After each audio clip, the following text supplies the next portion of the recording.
year, but all blessings and all judgments actually flow from this holiday. Do you guys know which is like the harshest holiday in the Jewish tradition? Which is the one that's the most serious and which one? Yom Kippur? Okay.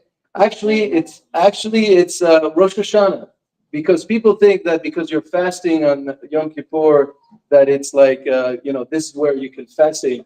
However, actually, the Judgment Day is actually Rosh Hashanah. It says on Rosh Hashanah, it's decided whose life will be lengthened, whose life will be curtailed. God forbid. Who will be impoverished, who will be enriched, who will rise, who will fall. Basically, every blessing or the flip side of it is decided on Rosh Hashanah. Basically, God takes out everyone's file and says, okay, let me look at your file. They say, okay, he was really nice to his mom and dad. He was helpful to his friends, but he did some of these bad things. So they basically look at it and on the balance of it, whether or not, what's going to happen. So the question arises, so if everything is decided on Rosh Hashanah, then what's the point of praying the rest of the year? Everything's predestined. You can't change your fate. Actually, what happens is that throughout the year, if you keep praying for good things, then God can actually make the outcome come out so that even though you're supposed to get a certain amount of money this year, you'll get it at the right times if you're doing good things.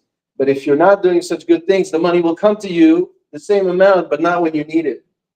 So the idea is this, is that we're supposed to this is a time to take accounting, to do accounting of your actions. What have you done in the year? Basically like a New Year resolution, basically. However, here you're not just because it's December 31st and it's a good thing to do to come up with a nice resolution. I want to lose 20 pounds. It's actually here. You got God here. God is listening to you, and God is the one that can empower you to make those changes. So this is a really good time to really take that into consideration and to really make use of this time. So if you guys are going to the synagogue with your families, whoever here is observes Rosh Hashanah, then this is this is Thursday and Friday, and it's the big thing to do is to hear the shofar. What is the shofar? You guys heard it? It's not such a great sound. Why don't we blow a trumpet? Does anyone know why we're doing a shofar? In addition to what we said. Huh? Another reason, another reason why. So the shofar is made of a ram's horn usually, and the reason for it, it's like the sound. It's actually the sound of like a cry almost. It's like the cry of your soul that you're crying to God, and you want to return to God. You want to really reveal the true you. And all the other things all the other layers of you that are not the real you, you want to discard them and get rid of them. This is the idea for anyone, Jewish or not, is always to try to find out who's the true you and not let society try to dictate what it should be. And of course, when you connect to God, you'll always be able to find who you truly are, because your soul will feel it, your soul will crave for it, and you'll know the right direction you have to take in life.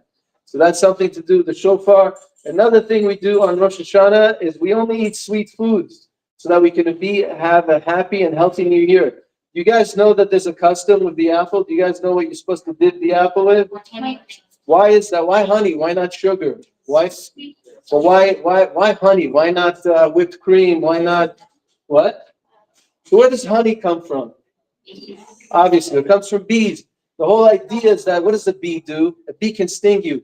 That we want that even the things that are going to sting us in the year will come out sweet in the end. The idea is that everything that will seemingly, we talked about this idea, that seeming curses and negative things have a way of turning to good things if you have the faith to do it. And you can see it also in how this whole October 7th war that broke out in Israel, huge massacres, and now it's flipping to something very positive in the last few days of the year, that you see the forces of good versus evil really fighting it out. I don't want to get into politics of Iran versus the Western world, but you could see it unfolding in front of your eyes. The bad guys are dropping and the good guys are winning. So anyway, I wish you all guys a happy, sweet, healthy new year. May all your dreams and come true, health, wealth, and all the good things. and peace in the world.